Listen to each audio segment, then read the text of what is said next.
dunia ilishatutapika. Tulikuwa tustahili kuwepo duniani. Bwana asifiwe.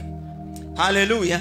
Kuna baadhi ya document nyingine mimi niliandika katika kundi la walemavu. Unajua wanasema maeneo naandika kama una ulemavu fulani. Mimi niliandika ulemavu wa mguu.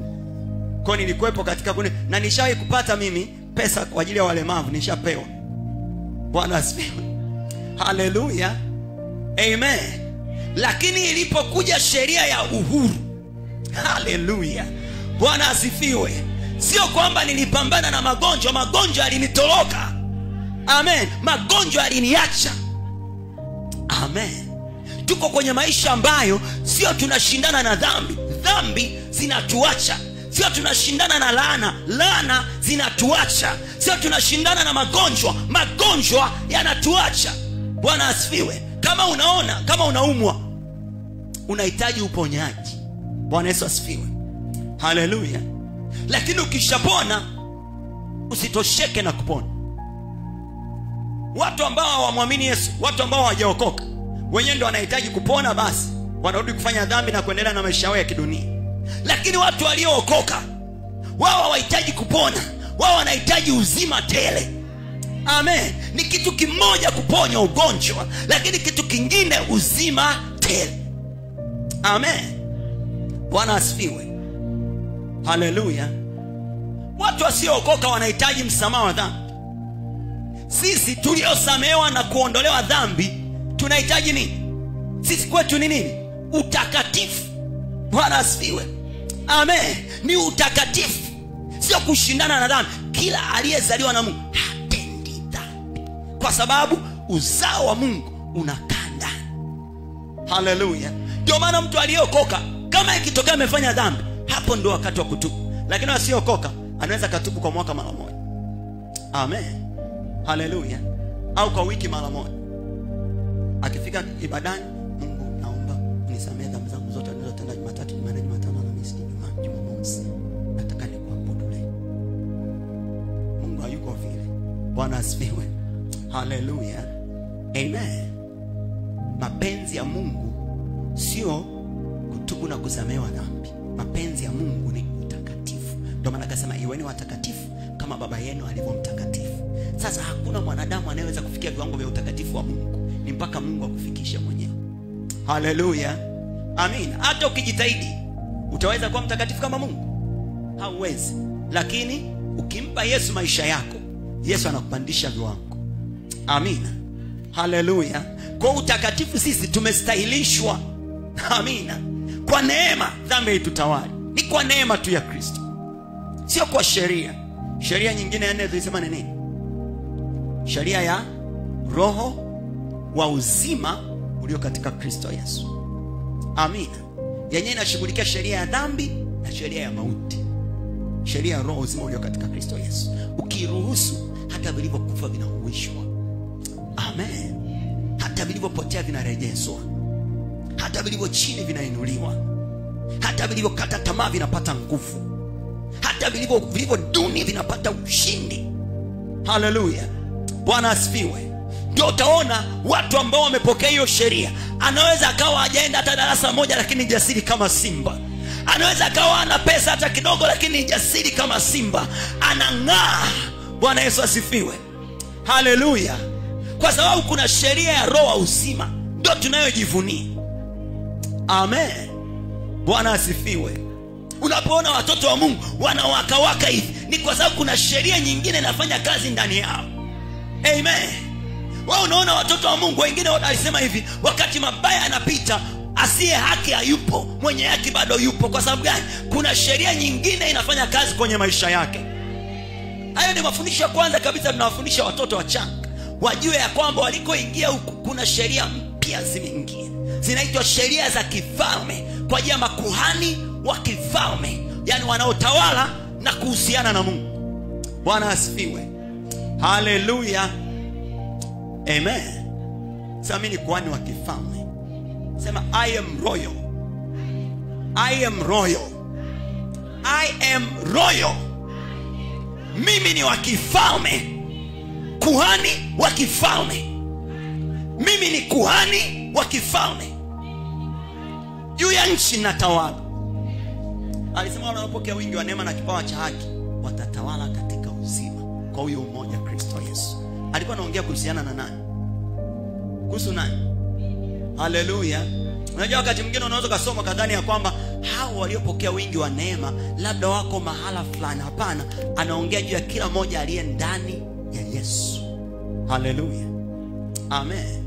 Kwa hiyo jua tu, ukiona wamekuja waliokuwa wanatumia nyumba hiyo zamani, haina maana ya kwamba uwakaribishi. Hapana, una mamlaka.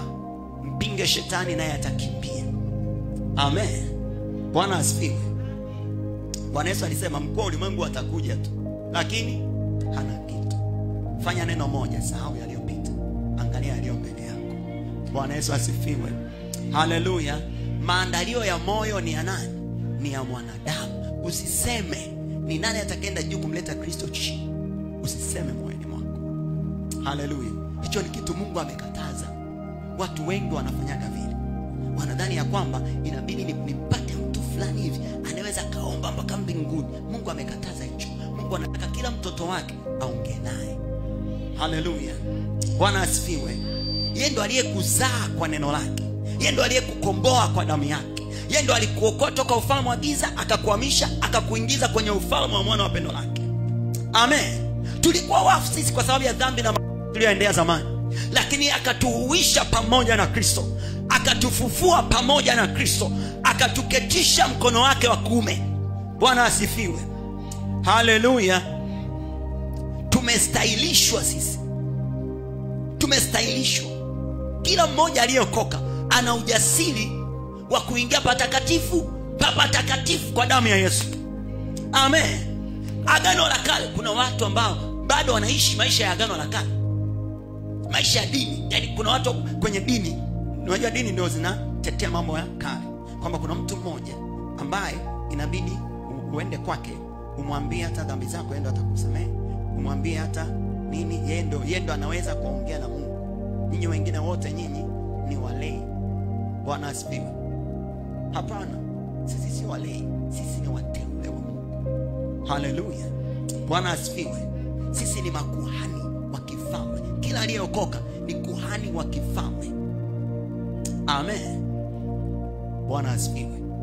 Hatuko kwenye ukuhani wa Haruni kwa sababu sisi sio Waisraeli kwa kuzaliwa kwa mwili.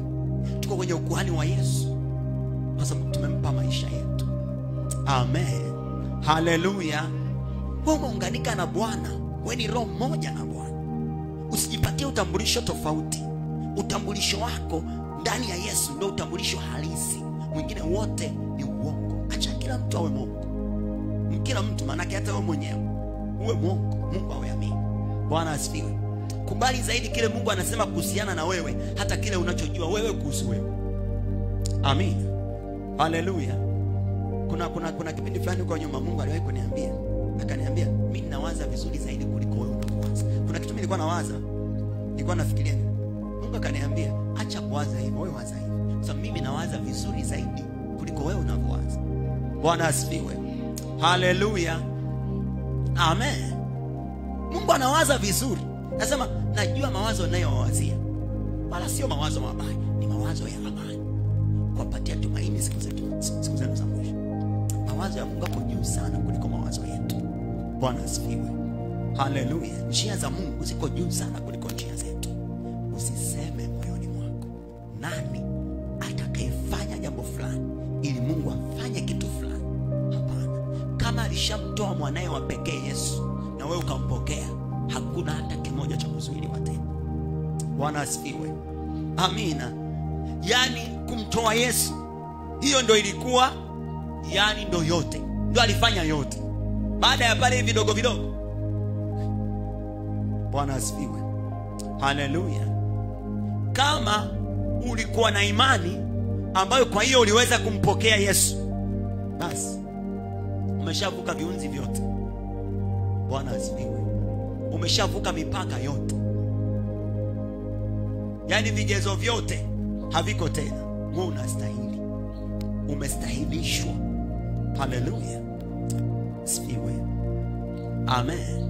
Kwa nasema mtu ambaye amekubaliwa na Mungu, ile haki ipatikanayo kwa imani. Haki maana yake ni kukubaliwa na Mungu, kupokelewa, kustahilishwa na Mungu. Kwa ukitaka ukubaliwe na Mungu, usiseme. Mtu aliyekubaliwa na Mungu kamwe hasemi nani atakayeenda mbinguni, amlete Kristo kwenye maisha yangu, au nani atakayeenda kuzimuni, amlete Kristo juu. Akasema lakini nini kinatokea? Tuendelee ule mstari unaofuata.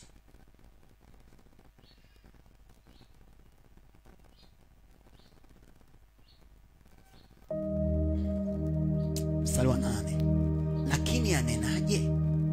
Lile neno li karibu nawe, katika kinywa chako na katika moyo wako, yaani ni lile neno la imani tulihubirilo.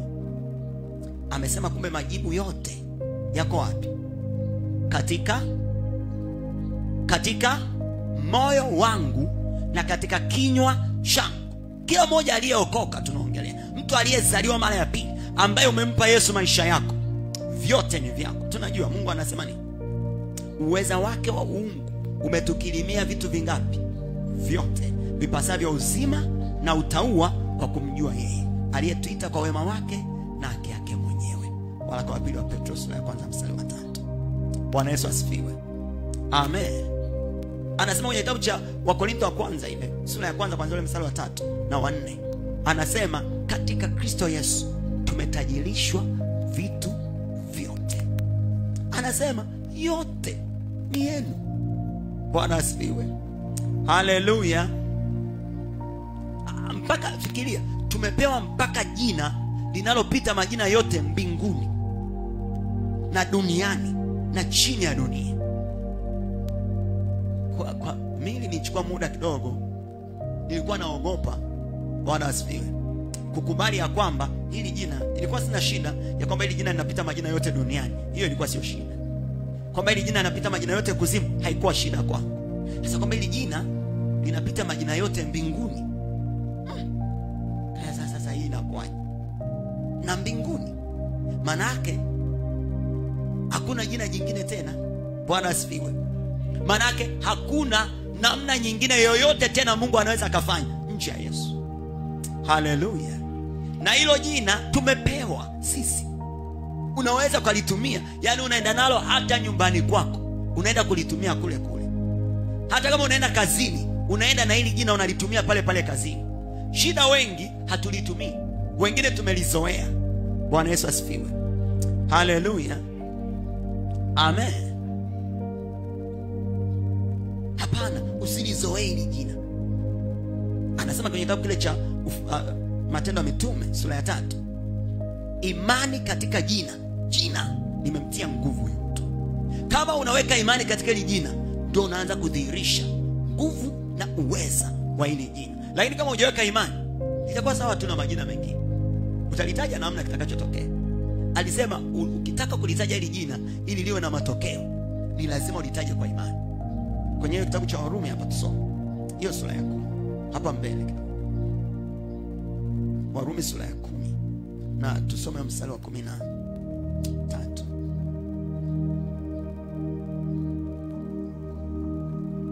Kwa kuwa kila atakayeliitia jina la Bwana ataokoka. 14. Basi wamwiteje yeye wasiyemwamini? Haleluya. Amen. Kwa anasema kama haumwamini, ukiliita itakuwa ina tofauti na umeita tu jina langu au jina la Bilungu hapo au jina la Kamanda. Itakuwa haina tofauti. Na ndio unaona watu wengi njiani baada Yesu nini, na wengine yani watu waambia Bwana Yesu asifiwe, lakini kimsingi hawaamini ya kwamba Yesu ni Bwana wa maisha yao. Ndio maana haina matokeo. Lakini ukianza kuamini na ukaliita kwa imani, utashangaa uweza, nguvu, mamlaka ya hili jina. Hili jina likitajwa, kuna ishara huwa linaambatana nazo. Mapepo yanatoka. Amen. Haleluya. Magonjwa yanaponywa. Vitu vya kufisha vinakosa nguvu. Nguvu za kuzimu zinataharuki, haziwezi kushika. Na unaweza kuongea kwa lugha ya mbinguni na Baba moja kwa moja kama unatumia jina la Yesu. Haleluya. Ukiona hizo ishara hazionekani, ujue ya kwamba wewe au amini hilo jina. Inawezekana huko kwenye familia ya Mungu, Amina. Kwa hili jina lenyewe linaambatana na hizo ishara. Lakini amesema hapo, usiseme nani atakaenda juu kumleta Kristo chini, au nani atakaenda chini kumleta Kristo juu, lakini ile neno liko karibu katika moyo na katika kinywa. Neno letu leo, maandalio ya moyo ni ya mwanadamu. Bwana Yesu asifiwe. Maandalio ya moyo ni ya mwanadamu. Mwanadamu ndio anaandaa, Mungu anaangalia moyoni. Sura ya 16 kitabu kile cha Samueli wa kwanza. Samueli wa kwanza sura ya 16. Ilikuwa baada ya Sauli kumkosa Mungu. Mungu aliamua anaenda kumpaka mafuta mtu mwingine aliyekuwa anaitwa Daudi.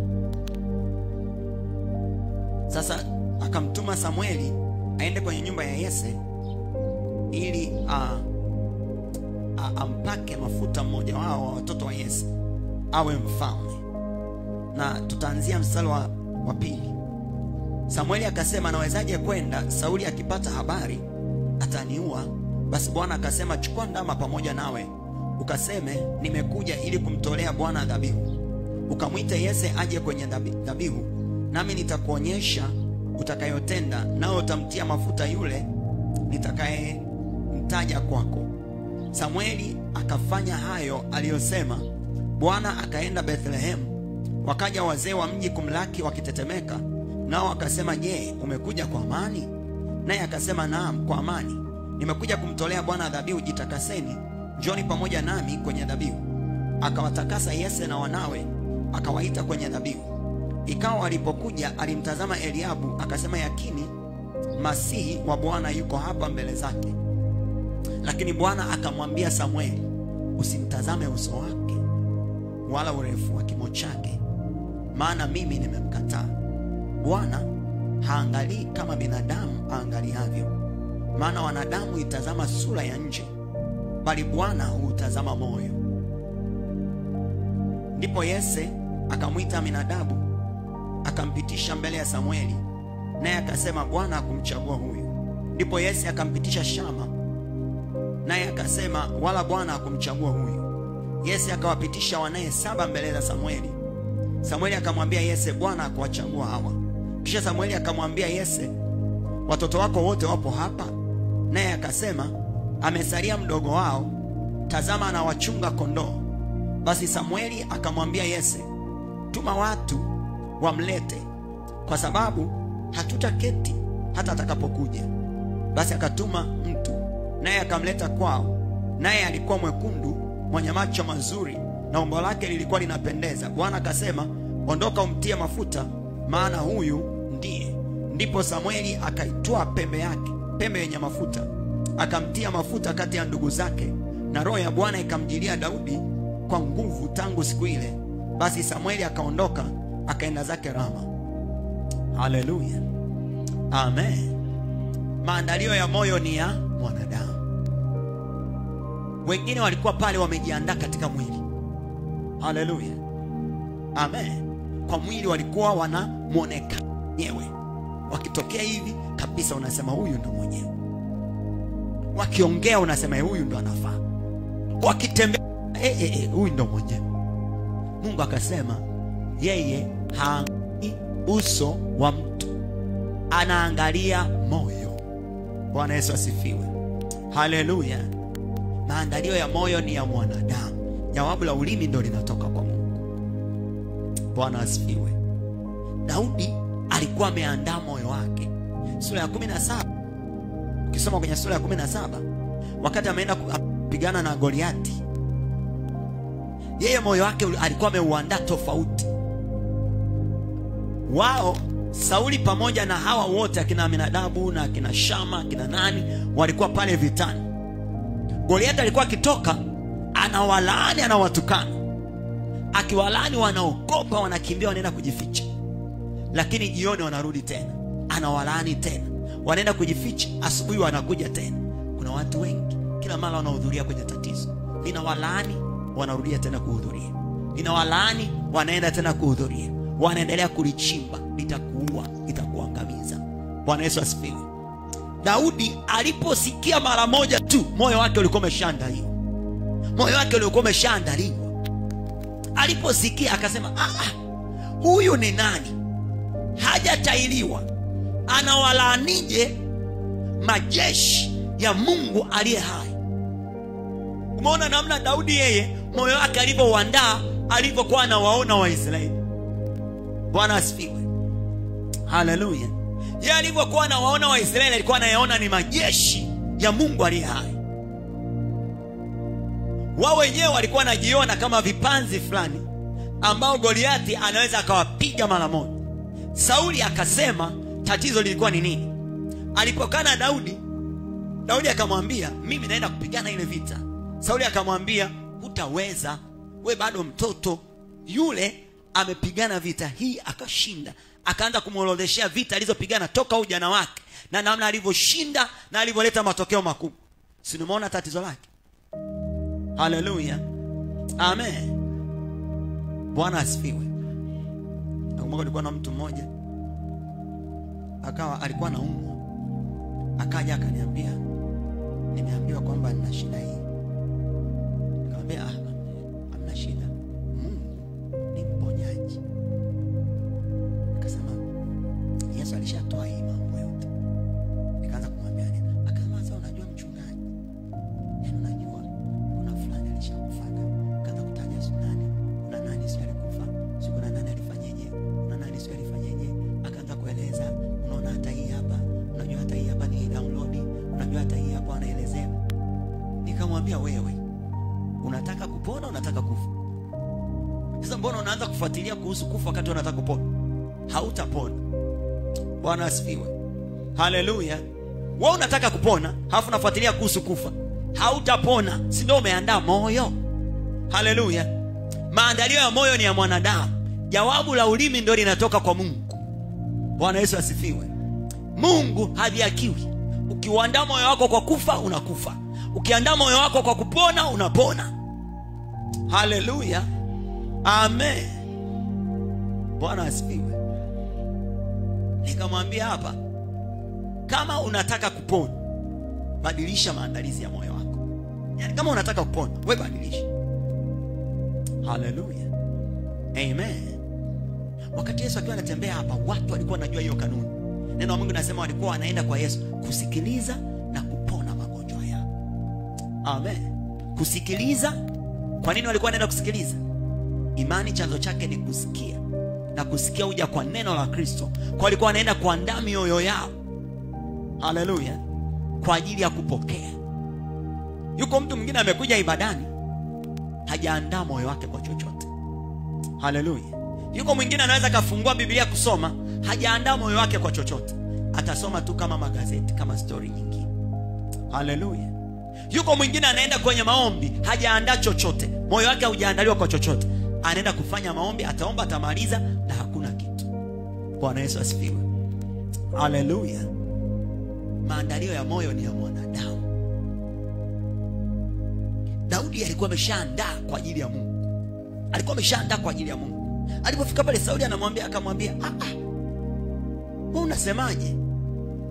Mtumwa wako unayemwona hapa alikuwa anachunga kondoa babake. Alipomwona dubu, alimkimbilia, akamkamata, akamnyang'anya ndama aliyekuwa anataka kumchukua. Alipomwona simba, alikimbilia, akamshika, akamchana. Bwana asifiwe. Akasema, na huyu Mfilisti asiyetailiwa, na yeye kama nilivyofanya kwa dubu na simba, leo nalisha kichwa chake ndege. Haleluya. Bwana asifiwe. Alikuwa ameuandaa moyo wake. Alipofika mbele ya Goliathi, akamwambia, wewe unakuja na mapanga na mikuki, mimi nakuja kwa jina la Bwana wa majeshi ambaye unatukana majeshi yake. Leo nalisha ndege kichwa chako. Bwana asifiwe. Haleluya. Moja tu alimaliza kazi. Ni zamu yako. Ukiandaa moyo wako, moja tu unamaliza kazi. Hauhitaji kwanza kumtukuza Goliathi. Bwana asifiwe. Haleluya. Maandalio ya moyo ni ya mwanadamu.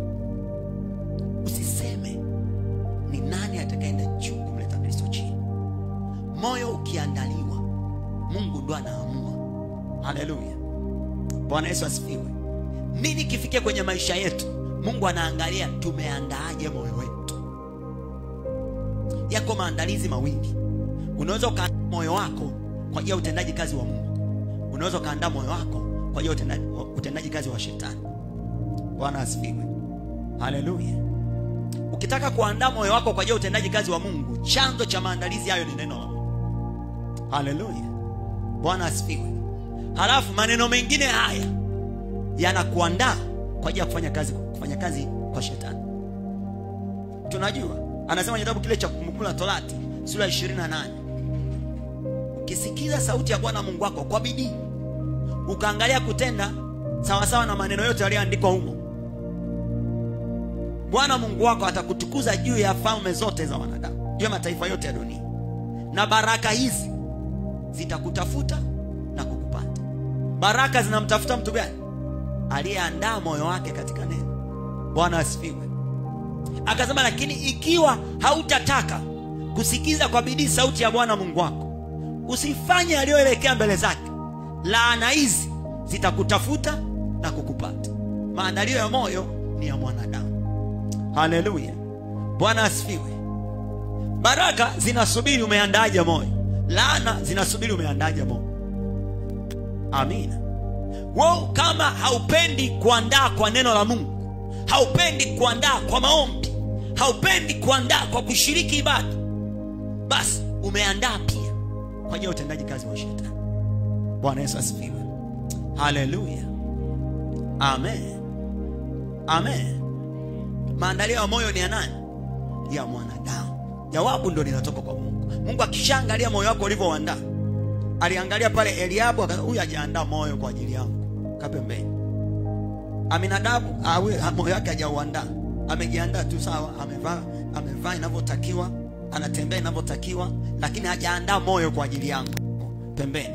Huyu ana uzoefu, ana yote, lakini hajaandaa moyo kwa ajili yangu, kaa pembeni. Alipokuja Daudi, huyu ndio mwenyewe ameandaa moyo, lakini alikuwa ametokea kuchunga. Bwana asifiwe. Haleluya. Kwa nje hakuwa na vigezo, kwa moyo ndani yake alikuwa na vigezo. Upako kuja juu yake, akawekwa kwa mfalme. Bwana Yesu asifiwe. Haleluya. Mwenye mwili hahesabiwi matendo ya sheria, bali kwa imani ya Kristo Yesu. Wasiostahili wanastahilishwa kama mioyo yao wataiandaa. Amen. Bwana asifiwe. Kitabu cha Warumi sura ya 10 na mstari wa 10. Warumi 10:10. Kwa maana kwa moyo mtu huamini hata kupata haki, na kwa kinywa hukiri hata kupata wokovu. Kwa anasema kwa moyo mtu huamini kwa kuendelea, sio kwa moyo mtu aliamini au anaamini, ila huamini. Na anasema ukiamini kwa moyo unapata haki, ukiamini kwa kichwa haupati kitu. Bwana asifiwe. Unajua watu wengi wana imani kichwani, Mungu anaweza Bwana, Mungu anaweza, mimi naamini Mungu, lakini ni kichwani. Haleluya. Moyoni kuna ambavyo wanaviamini. Ukitaka kujua mtu anachokiamini kwa moyo wake, usimkague hapa wakati wapendwa wameanza kuimba, wote watasema hakuna Mungu kama wewe, unaweza yote. Hapa na wewe msubiri awe huko mtaani, angalia nawe yasema, ndio anaojaza moyo wake. Bwana Yesu asifiwe. Haleluya. Anayeongea tu, yani kama ni nyumbani, wale wanaokaa nyumbani mwako ndio wanajua kama wewe moyo wako umeandaa kwa Mungu au umeandaa kwa mapepo. Wanajua vizuri. Haleluya. Wale ambao mnafanya wote kazi ndio wanaelewa vizuri kwamba hivi wewe moyo wako umeandaa kwa utendaji kazi wa Mungu au umeandaa kwa utendaji kazi wa shetani. Kilicho ndani ya moyo ndio kinachomtoka, sio kwenye mazingira kama haya, wakati kila mmoja ameshajicondition hivi. Bwana Yesu asifiwe. Nimefurahi kukuona. Haleluya. Amen. Hapa inawezekana tu yote. Hakuna mtu anakuja mazingira kama haya ataanza kuonyesha